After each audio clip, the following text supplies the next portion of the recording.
د هیلو وړانګه رادیويي ډرامه د ټولو د کامیابی او خوشحالۍ ملګری.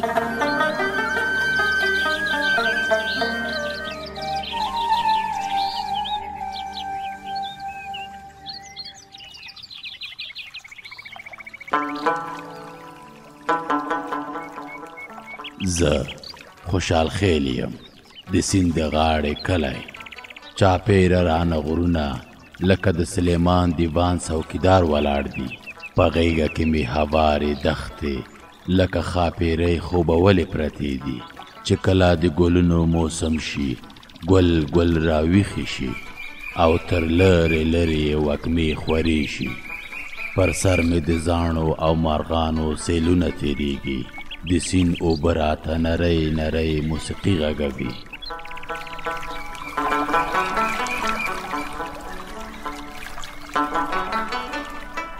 او زما زړه لکه د زانګو ماشوم ورو ورو زنګوي او په کټ کټ یې خندوي. تر باران وروسته دومره ښکلی شم لکه یو ډېر ښکلی ماشوم چې مور یې په تړمو اوبو او خوشبویه صابون لمبولی او بیا یې د خپل ناویتوب په شال وچ کړی وي.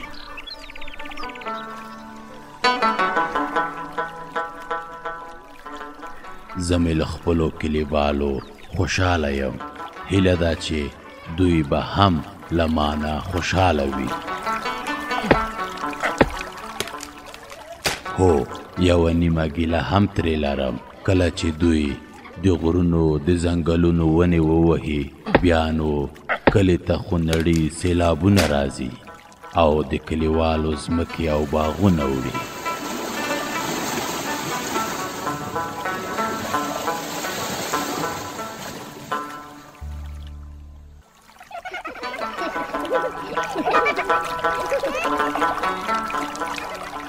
زه خوشحال خیل یم د سیند د غاړې کلی. زما سیند هم لږ څه ګیله زما له اوسېدونکو لري. ګیله یې پر سر سترګو سیند وایي که مې اوبه ښې مهار شي نو زه به د کلي درستې للمې او دښتې خړوبې کړم. دا شاړې دښتې به د غنمو وریجو جوارو او نورې غلې په کندو بدلې شي. زما اوسېدونکو پرېږدئ چې ستاسو په کلي کې ژوند لکه خوشحاله ماشوم کټ کټ وخاندي.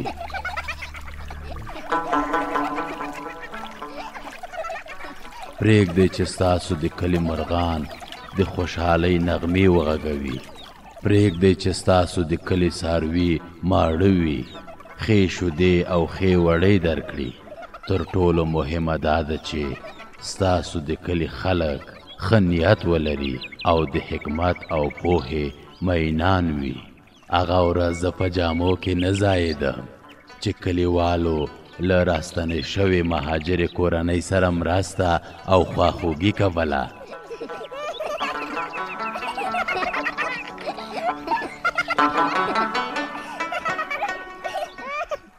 زما وړوکې راستنه شوې مهاجره ملالۍ هم ونازوله. خدای دې زما ټول کلیوال ونازوي. الهی آمین.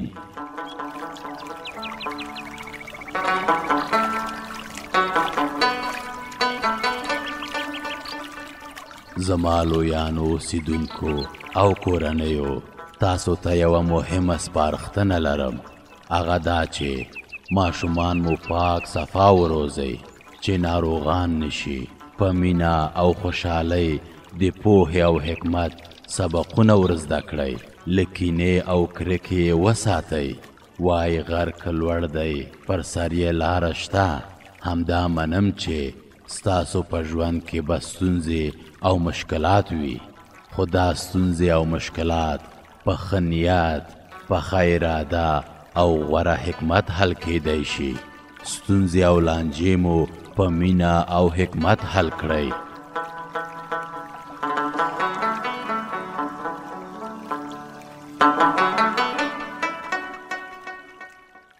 والکه خیالیه سر د زنګ سم کینه چې بیده نشي.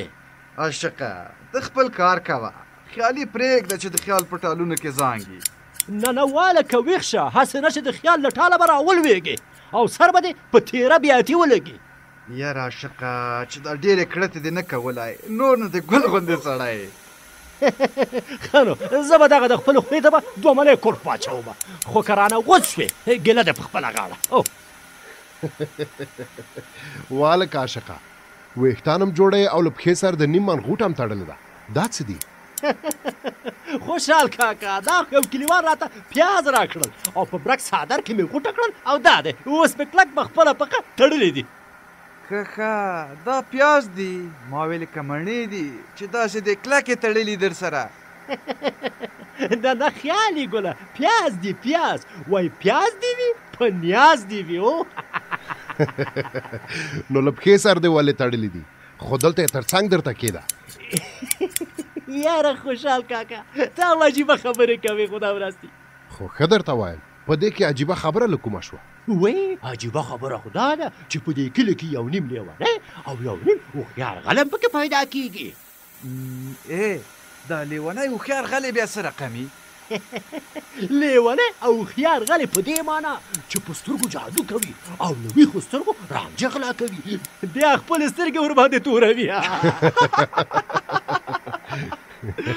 یاره عاشقه دا خبره خو زه نه منم.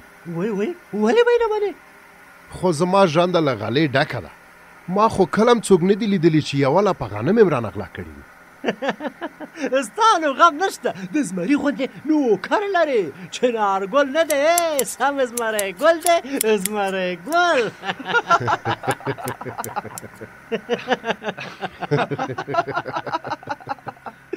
خوشحال کاکا دا دلیل بیا نو ډېر پوخ دی. ما ته خو دا دلیل هم خام ښکاري. هغه څنګه؟ هغه داسې چې ډېر ځله ژرنده همداسې یوازې پاتې وي، زه او چنارګل په بل کار پسې تللي وو. نه کنه چنارګل بده بلا ده چې دی هر چیرته وي خلک فکر کوي چې اروا یې په ژرنده کې ناسته ده، ستا ژرنده ته څوک کاږه هم نشي کتلی. چې داسې درته صبر چې زه چنارګل ته ورغږ کړم. نه پام کوه چې غږ ونه کړې بیا مې ستړی کوي، راته وایي چې د سلمانۍ په بکس راته چمبه ووهه چې زه درته اتڼ وکړم. نه تا به نه ستړی کوي، ورته وایم چې یو ښه شین لونګین چای درته دم کړي او ورسره توره ګوړه نغده چاغده راوړي. بس زوروره، وایم چې اوس دې بیخي زما د زړه خبره وکړه، وایم بیخي ورته غږ که ورته لا چنارګله و چنارګله، تا ته وایم چنارګله چې دا ولې غږ نه کوي، ویده دی که څه بله؟ ته صبر چې زه په خپله ورشم.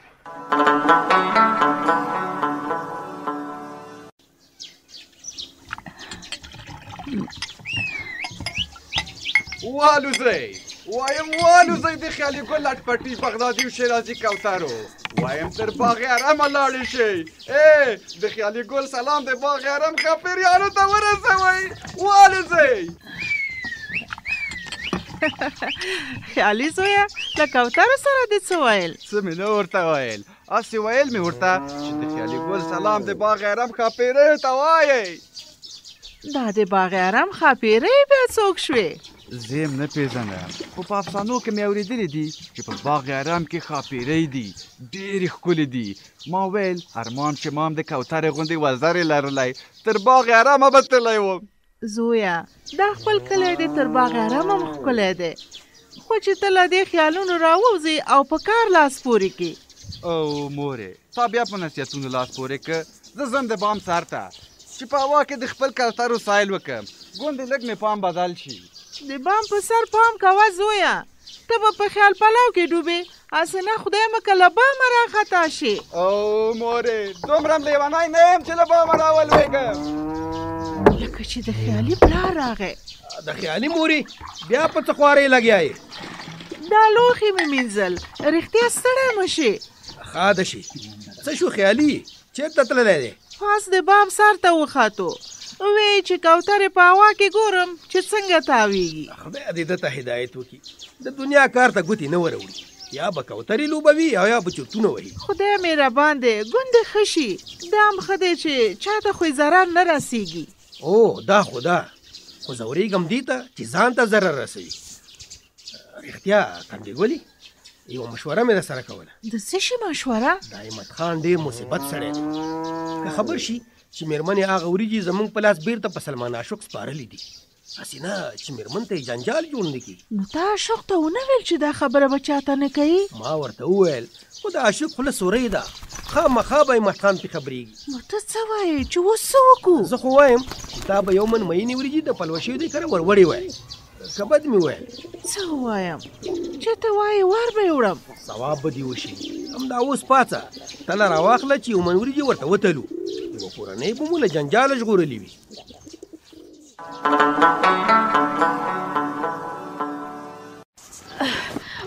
وی دا خو ډیره درنه ده. شکر دی هغه دی سنګین زوی مې راغی د وړو بوجۍ به ځای په ځای کي. مورې السلام علیکم. وعلیکم سلام. سنګینه زویه ستړی مه شې. خیر اوسې مورې الله دې راته ژوندی لره. مورې په دې بوجۍ کې څه شی دي؟ اوړه دي زویه. پلار مې واخیستل که څنګه؟ نه زویه پلار دې نه دی اخیستي، دا ګاونډیانو راوړل. خدای دې له ګاونډیانو سره ډېر ښه وکړي. ورته ویلي به دې وو چې دومره ځانونه مه په عذابوئ. زویه ورته ومې ویل چې موږ غنم اخیستي دي اوړه به یې کړو، خو د ملک ښځه شریفه ډېره ښه ښځه ده. زوی امید ورته ویلي وو چې د دوی به وړه نه وي. زموږ ټول کلیوال ښه خلک دي. الله دې له بدې ورځې وساتي. آمین. زویه نو اوس بسم الله که دا وړه راته د غلې په کوټه کې سنبال کېږده. سمه ده مور جانې ته صبر چې زه یې راواخلم. ښه مورې اوس یې ځای راته وښیه چې هلته یې کېدم. راځه دلته یې راوړه. مورې همدا ځای سم دی؟ او بیخي سم دی، بس همدلته یې کېږده. دغه ده کې مې ښوده. سنګین لالا و سنګین لالا. لالا دې جار شه څه وایې ملالۍ؟ ته دلته انګړ ته راشه یو خبره درته کوم. سمه ده دغه رده راغلم. داسې ورو ورو مه راځه، په منډه راشه، ورزش به دې وشي. خدا دی در ورسېدم. اوهو دا ښکلې د رخ ټوټرې په څه شي غوړولې؟ غټه ناوکۍ دې جوړه کړې که څنګه؟ اوس به یې ته ووینې، صبر چې دا ټوټه تر لیر کړم. اوهو سترګې مې روښانه. دا خو د لاس مینځلو د اوبو ابدان دی. وای نام خدای دې وي تر څنګ یې صابون هم ایښی دی. د لویه تحفه مې پلار او ما راوړې ده. تا او پلار مې د خدای ژوندي لري، ډېر د کار شی مو راوړی. ته صبر چې زه خو لاسونه پرې مینځم. لالا اوس موږ هم په ورځ کې څو ځله په اوبو او صابون لاسونه مینځو. ډېر ښه کوئ. په کار دی چې تر ډوډۍ مخکې او تر ډوډۍ وروسته او څوک چې له تشناب راځي په اوبو او صابون لاسونه ومینځي. زه به د کلي ټولو ماشومان ته ووایم چې په کورونو کې دې په اوبو او صابون لاسونه ومینځي.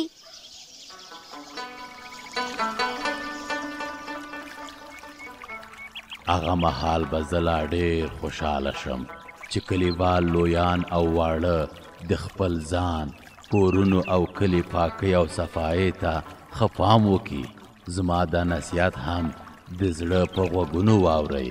د کلي لویان او واړه نارینه او ښځینه دا سبق یاد کړئ چې تر ډوډۍ مخکې او وروسته په اوبو او صابون پاک صفا لاسونه ومینځئ. کله چې له تشناب راستنیږئ پام مو وي چې لاسونه په اوبو او صابون پاک ومینځئ. وامو اورېدل بختور اوسئ زما خوږو اوسېدونکو. روغ جوړ او په امن کې اوسئ.